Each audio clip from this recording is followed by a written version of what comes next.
Okay, good evening and welcome to the fourth revision session of basic computer skills. इस session में आज Microsoft office word जो आपका fifth unit है syllabus में उसका हम रिवीजन करने जा रहे हैं. So starting with Microsoft office suit.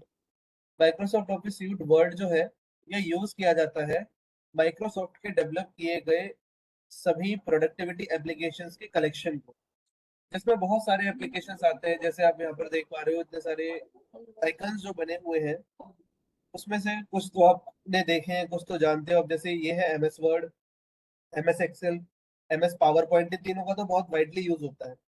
Normally बहुत लोग इसको यूज करते हैं, लेकिन ये स्पेशलाइज या फिर बहुत ज्यादा लोग इनके बारे में नहीं जानते, लेकिन फिर भी काफी यूज होते हैं. एमएस एक्सेस है, डेटाबेस मैनेजमेंट सॉफ्टवेयर है. एमएस आउटलुक है, माइक्रोसॉफ्ट का अपना email server. Microsoft teams, team coordination and management के लिए. आगे इसमें हम बढ़ते हैं तो सबसे पहले हम बात कर लेते हैं यूजर इंटरफेस की. कि एमएस वर्ड का जो यूजर इंटरफेस है वो किस तरीके का दिखाई देता है. तो यहाँ पे देखने से कोई ज्यादा आपको खास नॉलेज नहीं मिलेगी. सीधा मैं एक एमएस वर्ड की विंडो ओपन कर लेता हूँ. उसमें आपको दिखाता हूँ मैं किस तरीके का ये आपका दिखाई देता है. तो जब आप माइक्रोसॉफ्ट की विंडो को ओपन करते हो तो माइक्रोसॉफ्ट की जो विंडो है वो कुछ आवाज इस स्लो तरीके. आ रही है। आवाज अभी सही आ रही है मेरी? तो आपकी जो माइक्रोसॉफ्ट ऑफिस. जी. पर अब थोड़ा ठीक है। ठीक है ना? जी। तो आपका जो एमएस वर्ड का इंटरफेस है, यूजर इंटरफेस है, वो कुछ इस तरीके का दिखाई देता है. ये माइक्रोसॉफ्ट ऑफिस 2021 प्रोफेशनल प्लस का इंटरफेस है. इसमें क्या होता है, देखिए कुछ चीजें जो आपको ध्यान रखनी है वो ये है कि ये जो सबसे ऊपर आप देख रहे हैं, सबसे ऊपर वाला पार्ट जो है, इस सबसे ऊपर वाले पार्ट को बोला जाता है आपका टाइटल बार. देखिए यहाँ पे दिया गया आपका टाइटल बार. टाइटल बार क्या होता है? Displays the name of the document in the program. क्या करता है ये? डॉक्यूमेंट का नाम. देखो डॉक्यूमेंट का नाम और वर्ड, प्रोग्राम का नाम. डॉक्यूमेंट का क्या नाम है और प्रोग्राम का क्या नाम है ये दिखाता है. उसके अलावा इसमें कुछ और चीजें होती है, जैसे कि बीचों बीच में यहाँ पे एक सर्च बार है. एक सर्च बार होता है.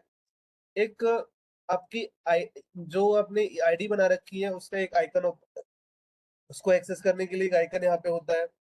फिर उसके बाद यहाँ राइट हैंड साइड पे तीन बटन्स होते हैं, मिनिमाइज, मैक्सिमाइज और मिनिमाइज को करने के लिए, रिस्टोर करने के लिए और क्लोज करने के लिए. ये तो बहुत बेसिक से एलिमेंट्स हो गए.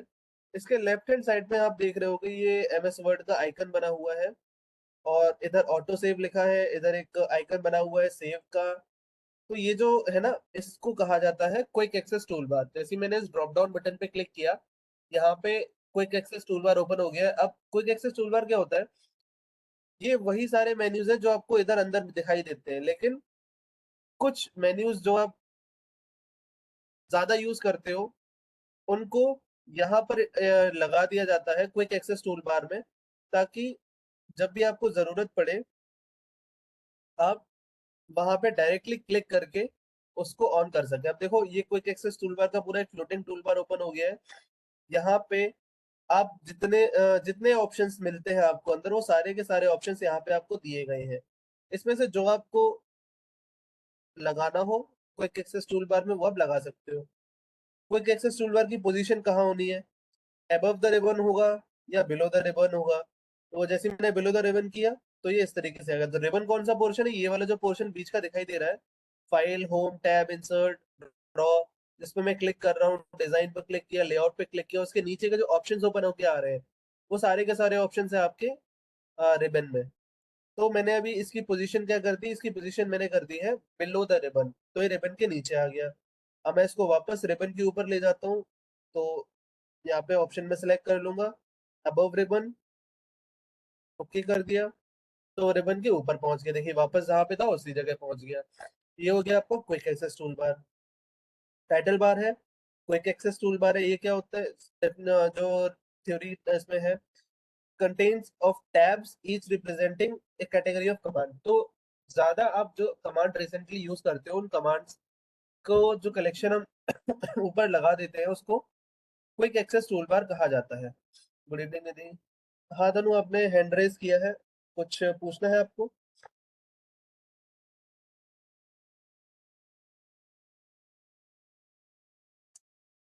Okay, no problem. फिर उसके बाद आता है आपका डॉक्यूमेंट एरिया। डॉक्यूमेंट एरिया क्या होता है? ये देखो, ये जो व्हाइट कलर का दिखाई दे रहा है ना पूरा, ये पूरा आपका डॉक्यूमेंट एरिया है जहाँ पे आप अपने डॉक्यूमेंट को एडिट करना और क्रिएट करना चालू करते हो। यहाँ पे आपका डॉक्यूमेंट पूरा क्रिएट किया जाता है। इस डॉक्यूमेंट एरिया, इस जगह को कहा जाता है डॉक्यूमेंट एरिया, ठीक है। डॉक्यूमेंट एरिया के बाद में कौन कौन से आपके यहाँ पर है? कर्सर, बहुत बेसिक चीज है, कुछ नहीं है इसमें। वर्टिकल और स्ट्रेट, ये एक राइट हैंड साइड पे आप देख रहे हो एक तरीके का एक बार टाइप का है, इसको कहा जाता है स्क्रोल बार। ये आपका वर्टिकल स्क्रोल बार है। और अगर आपके पेज के जूम लेवल ज्यादा होता है तो एक हॉरिजॉन्टल स्क्रोल बार भी आपको मिल जाता है, डॉक्यूमेंट को लेफ्ट राइट और अप और डाउन मूव करने के लिए। तो आपके डॉक्यूमेंट को ऊपर नीचे नेविगेट करने के लिए यूज किया जाता है स्क्रोल बार का। फिर उसके बाद नीचे जस्ट ये देख रहे हो, यहाँ पे 6 वर्ड्स लिखा हुआ है और वर्ड फाउंड प्रूफिंग कुछ लिखा हुआ है, इंग्लिश यूनाइटेड नेट्स लिखा हुआ है, एक्सेसिबिलिटी गुड टू गो लिखा हुआ है। और इधर राइट हैंड साइड में कुछ आइकन्स बन के आ रहे हैं, एक जूम स्लाइडर है। तो ये सारी चीजें क्या है, ये जिस एरिया में होती है उसको कहा जाता है स्टेटस बार। आपके डॉक्यूमेंट का जो भी स्टेटस होता है वो यहाँ पे दिखाई देता है। क्या स्टेटस है?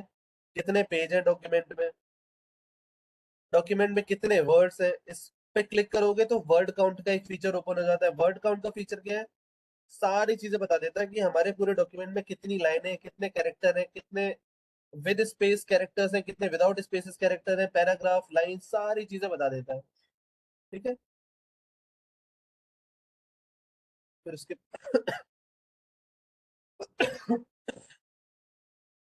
बाद स्टेटस बार है। स्टेटस बार के बाद है आपका जूम स्लाइडर, व्यू ऑप्शंस और horizontal ruler and vertical ruler. ये देख लेते हैं हम। ये जो आपको ऊपर साइड में दिखाई दे रहा है जहाँ पे नंबरिंग हो रखी है 1 2 3 4 5 6, ये आपका है हॉरिजॉन्टल रूलर। और इधर लेफ्ट हैंड साइड पे जो नंबरिंग हो रखी है ये है आपका वर्टिकल रूलर। तो ये रूलर क्या है? आपके डॉक्यूमेंट के मार्जिन्स और मार्जिन सेट करने के लिए, आपके डॉक्यूमेंट के साइज को दिखाने के लिए इसको यूज किया जाता है, ठीक है। फिर इसके बाद में वहां पे जो था, that was your view options. अब व्यू ऑप्शंस में हम सीधे सीधे आ जाते हैं। अब देखो यहाँ पे आपको ऊपर दिखाई दे रहे होंगे कई सारे मेन्यूज हैं, उस मेन्यूज में से एक मेन्यू है व्यू। इस व्यू मेन्यू को जब मैं ओपन करता हूँ तो मेरे पास कई सारे ऑप्शंस होते हैं जिसमें से आपको ये 5 ऑप्शंस देखने हैं। ये 5 ऑप्शंस क्या है? हमारा डॉक्यूमेंट अभी जिस मोड में हमें दिखाई दे रहा है, इस मोड को कहा जाता है, इस व्यू को कहा जाता है प्रिंट लेआउट व्यू। हम जितनी भी एडिटिंग करते हैं, अपना डॉक्यूमेंट क्रिएट करते हैं, वो प्रिंट लेआउट व्यू में ही करते हैं। फिर उसके बाद ये तो होता है रीड मोड। देखो मैंने जैसे रीड मोड को ओपन किया तो कुछ इस तरीके से मेरा पूरा डॉक्यूमेंट ओपन होकर के आ गया। यहाँ पे क्या है, जितने एक्स्ट्रा चीजें मेरे को दिखाई दे रही थी प्रिंट लेआउट व्यू पे, वो सारी की सारी एक्स्ट्रा चीजें छुपा दी गई। और मेरे को जो मिनिमम नेसेसरी चीजें हैं वो मेरे पास है। टूल्स में मेरे पास क्या क्या बचा? Find, search, translate, undo typing और रीडू टाइपिंग, ठीक है। सर तो ये सर गुड सारी। इवनिंग। गुड इवनिंग जी योगेश, कुछ पूछना है आपको? ओके। तो यहाँ पे क्या है, आपका जो रीड मोड है इसमें आपको बहुत ही लिमिटेड ऑप्शंस दिए जाते हैं ताकि आप अपने डॉक्यूमेंट की प्रूफ रीडिंग कर सकें। डॉक्यूमेंट आपका किस तरीके से दिखाई दे रहा है, आपको उसमें कुछ चेंजेस करने हैं, कैसा दिख रहा है, क्या क्या है उसमें, उसके लिए आपको ये ऑप्शन दिया जाता है। फिर हम इसको जब एग्जिट करना चाहेंगे तो यहाँ से हम इसको second, view and edit document. जैसे ही मैं एडिट डॉक्यूमेंट पे क्लिक करूंगा मैं वापस प्रिंट लेआउट व्यू में आ जाऊंगा। तो ये तो हो गया आपका प्रिंट लेआउट व्यू और रीड मोड। इसके बाद एक आपका आता है web layout view. Web layout view आपको किस तरीके से डॉक्यूमेंट को दिखाता है कि अगर आप ये जो डॉक्यूमेंट अपना बना रहे हो, इस डॉक्यूमेंट को बनाने के बाद अगर आप इसको वेब पर पब्लिश करते हो तो वेब पर पब्लिश करने पर ये डॉक्यूमेंट किस तरीके का दिखाई देगा, ये आपको दिखाई देता है वेब लेआउट व्यू में। फिर उसके बाद एक आपका आउटलाइन व्यू। आउटलाइन व्यू क्या है? आउटलाइन व्यू में आपका डॉक्यूमेंट को जिस तरीके का हो जाता है, ठीक है। अब यहाँ पे आप अपने डॉक्यूमेंट में रीअरेंजमेंट्स कर सकते हो। मान लो आपको ये वाली लाइन यहाँ पे नहीं, यहाँ पे चाहिए थी, आपने उसको उठाकर यहाँ पे ले आए। ये लाइन आपको फर्स्ट नंबर पे चाहिए तो इसको उठा करके उधर ले गए। तो ये अपने डॉक्यूमेंट को रीअरेंज अगर आप करना चाहते हैं तो उसके लिए आपको यूज करना होगा आउटलाइन व्यू, ठीक है। फिर उसके बाद पांचवा व्यू जो हमारे पास है that is draft view. Draft view में क्या है, सारी एडिटिंग वगैरह सारी चीजें हटा दी जाती है, आपका डॉक्यूमेंट नॉर्मल इस तरीके का दिखाई देने लगता है। That is just for your reading only. Reading के साथ में यहाँ पे कई सारे और आपको ऑप्शंस दिखाई देते हैं, ठीक है। फिर और भी कई सारी चीजें जैसे फोकस मोड है। फोकस मोड में क्या है, वही रीडिंग व्यू टाइप ओपन हो जाता है, थोड़े और ऑप्शंस में कम हो जाते हैं, इसको हम बंद कर देते हैं। फिर उसके बाद आपको रोलर दिखाने हैं कि नहीं दिखाने हैं व्यू में। ग्रिड लाइंस आपको दिखानी है तो ग्रिड लाइंस दिखा सकते हो। नेविगेशन पे पेन शो करना है, नेविगेशन पेन शो कर सकते हो। जूम करना है, ठीक है। डॉक्यूमेंट को 100% विड्थ पर करना है, सिर्फ आपको एक पेज देखना है, मल्टीपल पेजेस देखने हैं। तो ये सारे के सारे ऑप्शंस यहाँ पे दिए गए हैं, इनको आप एक्सप्लोर करना। यहाँ पे मेन जो है ना वो ये पांच है: print layout, read board, web layout, outline और ड्राफ्ट व्यू। जिसमें से आपका सबसे इंपॉर्टेंट होता है प्रिंट लेआउट व्यू, क्योंकि जो भी आप एडिटिंग करते हो, डॉक्यूमेंट क्रिएशन करते हो, वो आपको प्रिंट लेआउट व्यू में ही फैसिलिटी सारी मिलती है, ठीक है। फिर उसके बाद देखते हैं क्या है। फिर उसके बाद है टेक्स्ट ऑपरेशंस। आप क्या क्या टेक्स्ट ऑपरेशंस कर सकते हो। तो टेक्स्ट ऑपरेशन और ये व्यू के बारे में ये नोट्स में आपको मिल जाएगा पढ़ने के लिए। सारा व्यूज मैंने आपको बता दिया है, आउटलाइन व्यू, ड्राफ्ट व्यू वगैरह। पेज लेआउट अब देख लेते हैं। यूजर इंटरफेस तो देख ही लिया हमने, पेज वगैरह ठीक है, ओके। तो मेन चीज यहाँ पे हमने पहले देख ली, दैट वाज व्यूज। व्यूज के बाद में हमें क्या देखना है, ये जो होम टैब में कई सारी चीजें दिखाई दे रही हैं, वो होम टैब में क्या क्या होता है। डॉक्यूमेंट अगर आपको एडिट करना है तो डॉक्यूमेंट एडिट करने के लिए सारे ऑप्शंस आपको मिलते हैं होम टैब में। अब मैं फॉन्ट चेंज करना चाहता हूँ, फॉन्ट का मुझे फेस चेंज करना है, तो यहाँ पे देखो कई सारे ऑप्शंस दिए गए, मैंने फॉन्ट का फेस चेंज कर दिया। फॉन्ट का मुझे साइज इंक्रीज करना है तो इस तरीके से इस वाले बटन को क्लिक करके साइज इंक्रीज करना, यहाँ से साइज डिक्रीज हो जाएगा। फॉन्ट का मुझे केस बदलना है, केस देखो पांच तरह के होते हैं, ये चीज ध्यान रखनी है। केस क्या है, पांच तरह के हैं। मैंने जैसी सेंटेंस केस में कर दिया, देखो चेंजेस यहाँ पे देखना। एक सेकेंड, यहाँ पे जीएन को ना लेके कैलिब्री बॉडी ले लेता हूँ। मैंने इसका केस चेंज किया, ये हो गया सेंटेंस केस। सेंटेंस केस में किस तरीके का हो गया, ये अभी नहीं लगाना है, इसको हटा दो। ये हो गया आपका सेंटेंस केस, यानी कि हर लाइन का पहला लेटर कैपिटल से स्टार्ट हो रहा है। दूसरा है लोअर केस, सब लोअर केस में हो गए, सारे स्मॉल हो गए। अपर केस कर दिया तो सारे के सारे कैपिटल में हो गए। कैपिटलाइज ईच वर्ड कर दिया तो अगर एक लाइन में कई सारे वर्ड्स आ रहे होंगे तो उसको कैपिटलाइज कर देगा हर एक वर्ड को, कैपिटलाइज ईच वर्ड। उसके बाद होता है टॉगल केस। टॉगल केस में क्या है, कैपिटल को स्मॉल कर देगा, स्मॉल को कैपिटल कर देगा, टॉगल कर देगा ये।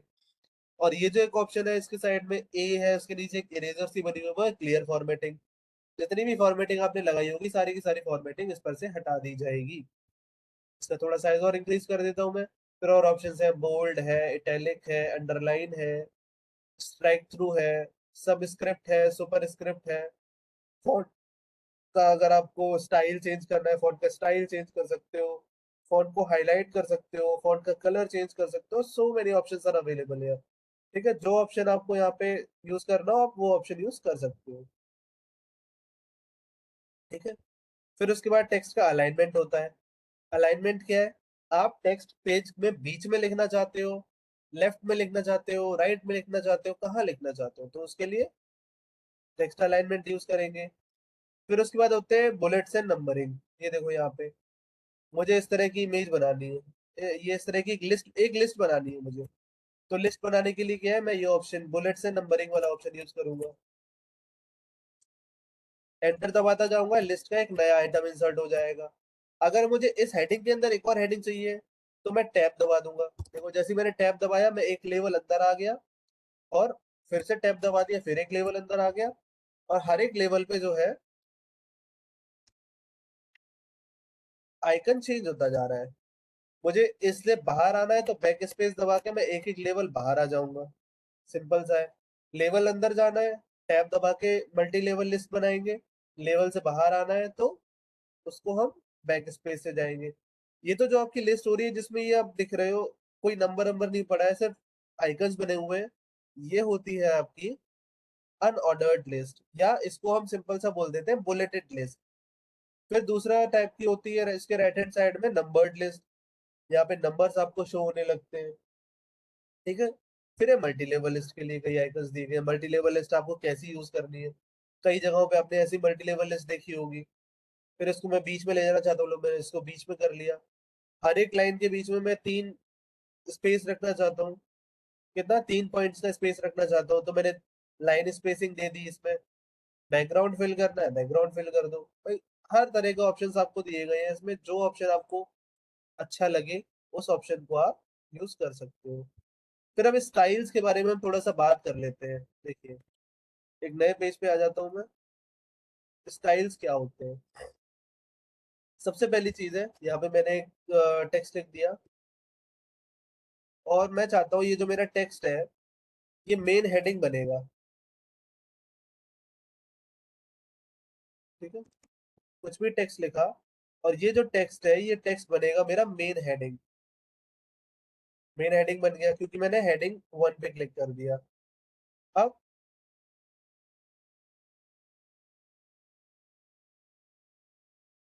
इस लिस्ट को मैं हटा ही देता हूँ एक बार।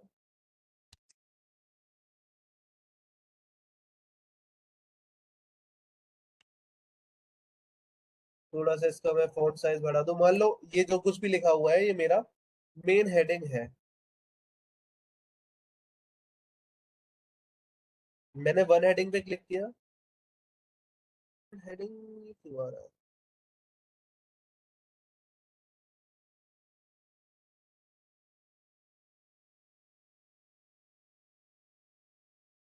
Just second.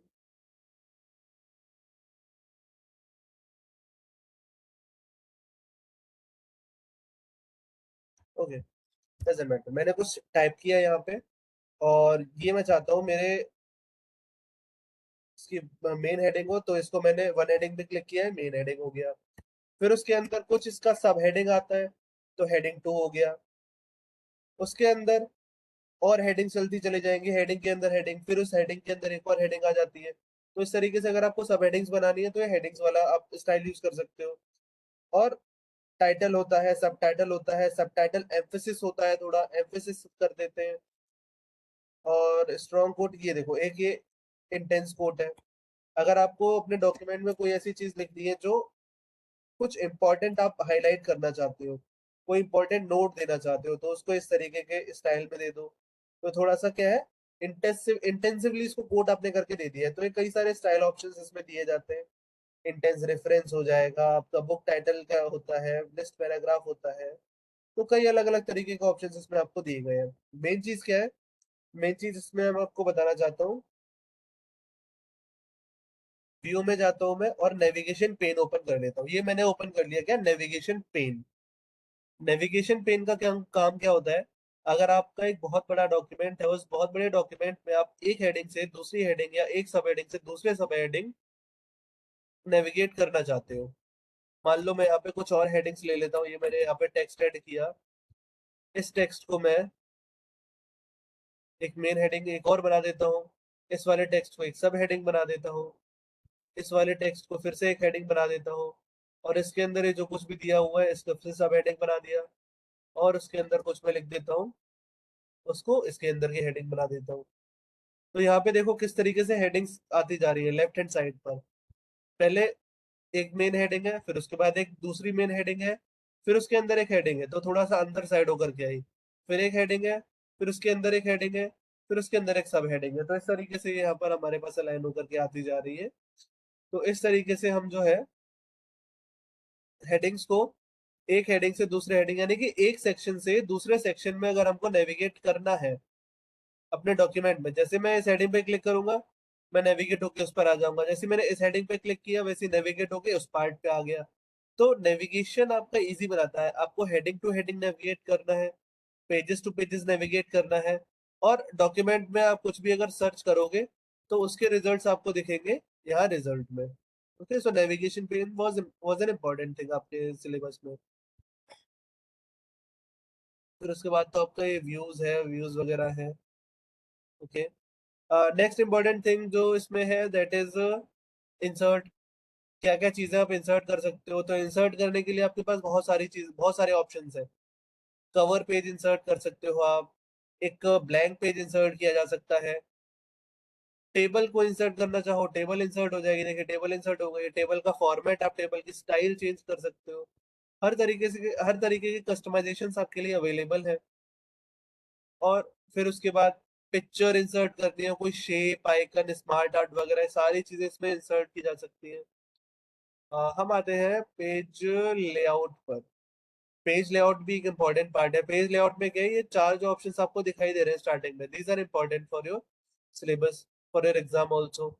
मार्जिन है, अगर आपको मार्जिन इंसर्ट, आपका जो मार्जिन का मतलब क्या है, आपके पेज जो है, डॉक्यूमेंट एरिया जो है, उसके लेफ्ट और राइट में जो जगह खाली छूटती है उसको मार्जिन कहा जाता है। तो आप कितना मार्जिन देना चाहते हो? कम मार्जिन रखना है आपको, मॉडरेट मार्जिन रखना है, ज्यादा मार्जिन रखना है, मिरर्ड मार्जिन रखना है, तो उस तरीके से आप यहाँ पे बहुत आराम से सारी चीजों को हैंडल कर सकते हो। ओरिएंटेशन क्या है? दो तरह के ओरिएंटेशन होते हैं। एक तो होता है पोर्ट्रेट, ये हमें जो दिखाई दे रहा है ये वाला, ये पोर्ट्रेट आपका ओरिएंटेशन है, जिसमें लंबाई ज्यादा है चौड़ाई कम है। दूसरा ओरिएंटेशन होता है लैंडस्केप, जिसमें लंबाई कम हो जाती है और चौड़ाई ज्यादा हो जाती है। पेज का आपको अगर साइज चेंज करना हो, लेटर साइज का पेज रखना हो आपको, ओरिएंटेशन में से चेंज कर देता हूँ, लेट्स यूज पोर्ट्रेट। तो पेज के साइज कई तरह के पेज आते हैं। A3 पेज होता है, A4 पेज होता है, लीगल स्टेटमेंट, एग्जीक्यूटिव पेज। जो आप साइज यूज करना चाहते हो अपनी रिक्वायरमेंट के हिसाब से, वो आप साइज यहाँ पर पेज का सिलेक्ट कर सकते हैं।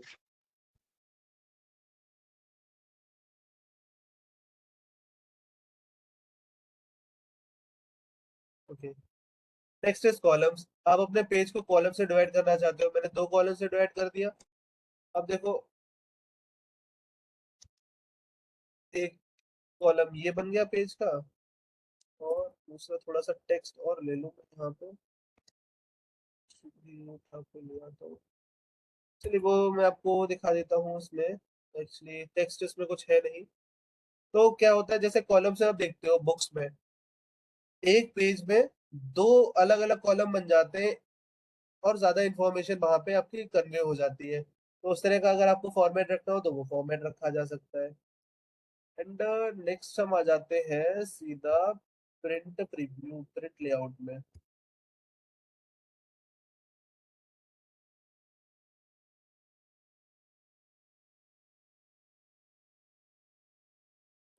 Not this one.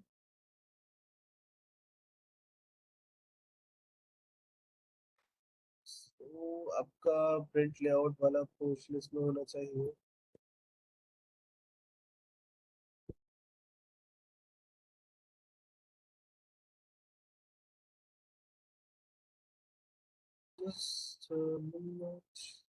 So page layout वाला तो आपका यही वाला पोर्शन था, जिसमें पेज सेटअप से रिलेटेड काफी चीजें थी। फिर उसके बाद प्रिंट प्रीव्यू का हम देख लेते हैं। कंट्रोल पी मैंने जब प्रेस किया, तो कंट्रोल पी प्रेस करने पर देखिए, इसमें कुछ मैं एंटर कर देता हूँ इंफॉर्मेशन। कंट्रोल पी जैसी मैंने प्रेस किया, कंट्रोल पी प्रेस करने पर यहाँ पे प्रिंट प्रीव्यू आपका ओपन होकर आ गया।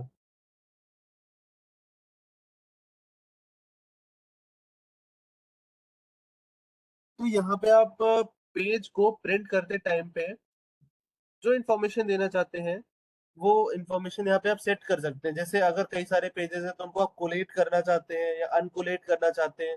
कोलेटेड का मतलब पहले पूरे सारे पेजेस का एक सेट निकल आएगा, फिर उसके बाद दूसरा सेट निकलना चालू होगा।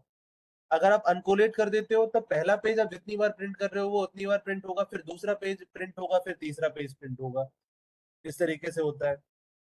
आपको एक साइड प्रिंट करना है या दोनों साइड प्रिंट करना है, वो सारे ऑप्शंस आपके पास अवेलेबल होते हैं। किस साइज का प्रिंट करना है, ओरिएंटेशन क्या होने वाला है, आपका लैंडस्केप होगा या पेज सेटअप होगा, प्रिंट प्रॉपर्टीज आप यहाँ से सिलेक्ट कर सकते हो। तो एडवांस में जाकर के कई सारे ऑप्शंस वही सेम आपको मिल जाएंगे, कितनी कॉपी निकालनी है क्या नहीं है, वो सारी चीजें हैं। ओके। सो जो हमारा है मेन चीज, so this was all about MS word. इसमें बहुत ज्यादा कुछ खास है नहीं। एंड कल जो है, कल हमारा सेशन जो होगा that will be related to Microsoft Excel. वो अच्छा सेशन रहने वाला है क्योंकि आपके एमएस एक्सेल में ही सबसे ज्यादा चीजें माइक्रोसॉफ्ट एक्सेल में आपका जो फंक्शंस है, सेल रेफरेंस है, and pivot tables, charts, V lookup, H lookup को यूज करना। तो ये सारी चीजें जो है वो हम कल के सेशन में डिस्कस करेंगे।